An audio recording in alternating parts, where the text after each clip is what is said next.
Riwayat Ferdi Sambo akhirnya tamat, skenario kejinya terbongkar, ambisi jadi Kapolri kini hancur lebur. Riwayat mantan Kadif Propam Polri, Irjen Ferdi Sambo sebagai anggota Polri akhirnya tamat sudah. Sempat berupaya mengajukan banding, Sambo yang terseret perbuatan keji pembunuhan berencana terhadap ajudannya, Brigadir J akhirnya tetap dipecat dari keanggotaan Polri.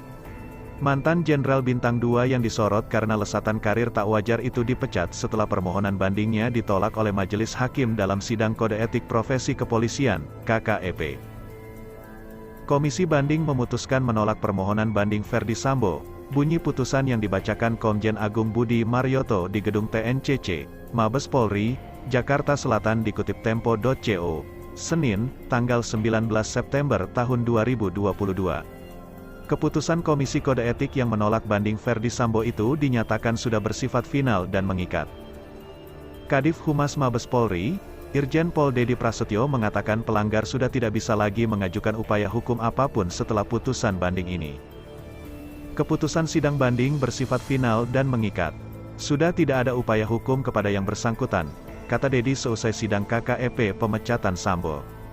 Dedi menjelaskan penuntasan pelanggaran etik Ferdi Sambo merupakan komitmen Kapolri untuk mempercepat penyelesaian kasus ini. Adapun keputusan sidang banding ini akan diserahkan kepada Ferdi Sambo dalam waktu 3-5 hari. Dedi juga memastikan Polri tidak akan menggelar seremoni pemecatan Ferdi Sambo karena penyerahan keputusan sudah berbentuk seremonial.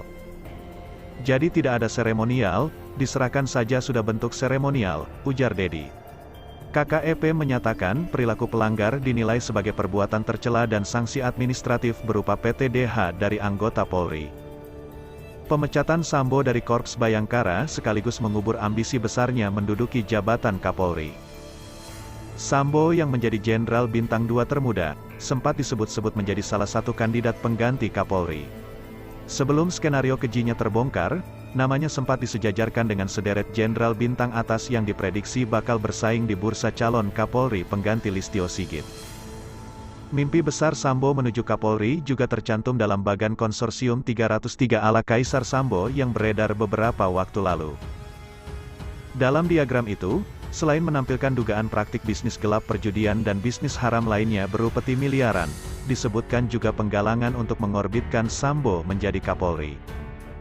Kabar yang kedua, Hotman Paris klaim pembunuhan Brigadir J spontan. Pengacara bergaya nyentrik Hotman Paris meyakini bahwa pembunuhan berencana yang dilakukan Ferdi Sambo kepada Brigadir J adalah suatu hal yang spontan dan tidak terencana.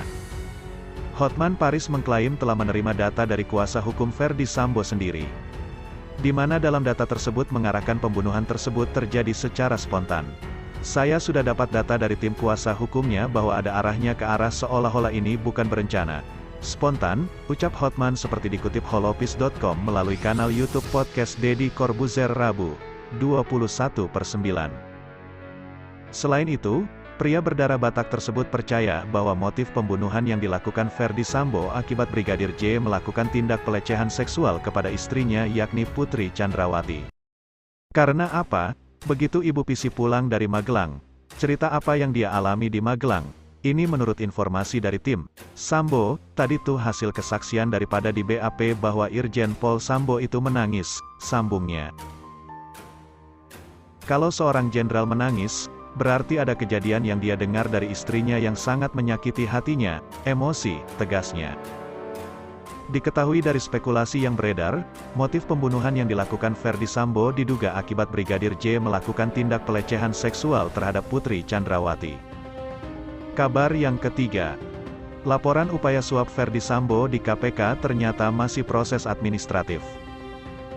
KPK mengungkapkan kabar terbaru laporan dugaan percobaan suap yang dilakukan Ferdi Sambo untuk menghambat proses pengungkapan perkara pembunuhan Brigadir Nofriansyah Yosua Huta Barat alias Brigadir J. Lalu bagaimana perkembangan aduan itu? Kabar pemberitaan KPK Ali Fikri menyebut, pihaknya telah melakukan klarifikasi dan pemanggilan terhadap Lembaga Perlindungan Saksi dan Korban, LPSK, yang diduga disuap oleh Ferdi Sambo. Dia menyebut KPK telah melakukan pengayaan informasi. Dalam laporan ini, kami telah mengklarifikasi dengan pihak LPSK, sudah datang dan tentu pengayaan informasi kami lakukan. kata Ali Fikri dalam konferensi pers di gedung KPK, Jalan Kuningan Persada seperti yang disadur Detik News, Selasa, tanggal 20 September tahun 2022. Ali menyebut laporan tersebut masuk proses administratif. Artinya, KPK masih memeriksa apakah ada tindakan peristiwa pidana di laporan itu guna diteruskan ke Kedeputian Bidang Penindakan KPK. Yang kedua, ini kan masih proses administratif, pintu masuk apakah kemudian nanti benar ada dugaan peristiwa pidana. Baru kemudian jika ada, larilah ke Kedeputian Penindakan, sambungnya. Nah, tentu proses untuk apakah laporan itu kemudian ada peristiwa pidana dan itu menjadi kewenangan KPK. Verifikasi di pengaduan masyarakat sudah dilakukan, tambah Ali. Kemudian, Ali mengatakan pihaknya telah melakukan koordinasi dengan pihak tim advokat penegak hukum dan keadilan, tampak, terkait laporan tersebut. Salah satu hasil koordinasinya adalah hasil dari pelaporan yang dilakukan tampak.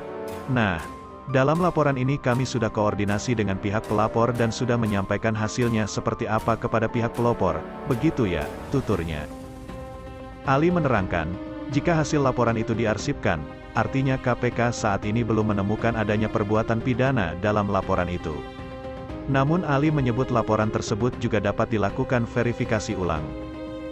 Kami hanya ingin menjelaskan, artinya kalau kemudian laporan itu diarsipkan, itu maksudnya adalah sejauh ini memang kemudian belum ditemukan adanya peristiwa pidana, belum ditemukan perbuatan-perbuatan yang ngarah ke pidana, jelas Ali. Misalnya diarsipkan itu artinya tidak ditutup, tidak selesai. Ketika kemudian ada informasi baru, ya pasti kemudian kami verifikasi ulang, kami telah ulang, kami pengayaan informasi ulang, imbuhnya. Tampak laporkan Sambo ke KPK.